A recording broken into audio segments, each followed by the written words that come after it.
J'ai rencontré le travail de Victor Mann pour la première fois à la Triennale du Palais de Tokyo. J'étais totalement fascinée par ces grands formats, très sombres, très mystérieux en fait, accompagnés bien souvent d'objets éparses qui donnaient une vision aussi un petit peu surréaliste à l'œuvre.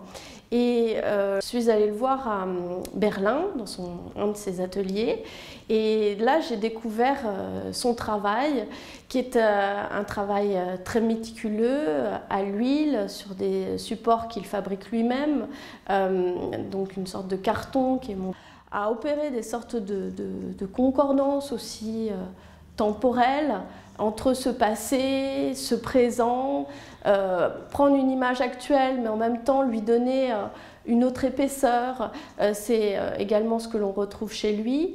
C'est un artiste donc, qui va développer une palette souvent très sombre avec quelques accents métalliques.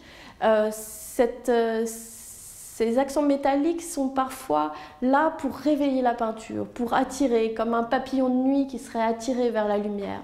Et c'est cette relation à la peinture qui m'intéressait, cette idée que justement ces peintures ne laissent jamais indifférentes parce qu'elles nous captent par un détail. Donc ce détail, ça peut être l'ambiguïté d'une chevelure qui fait plus référence à une toison. Ça peut être ces trois mains qui sont sur un tableau dont on ne sait à qui elles appartiennent. Il y a comme ça une œuvre extrêmement intéressante parce qu'elle contient des secrets, elle réveille peut-être des inconscients en chacun de nous, donc elle est universelle en ce sens. Et Victor Mann fait souvent référence à une lettre que le poète Rilke a écrite à Balthus en évoquant ce passage entre la nuit et le jour, et cette possibilité peut-être d'accéder par une fente à un autre monde, et dans cet autre monde, eh bien, il y aurait des éléments oubliés, il y aurait des poupées d'enfance, il y aurait tout un monde en fait, et ce monde nous ouvre vers l'éternité. Avec l'œuvre de Victor Mann, on n'a pas besoin justement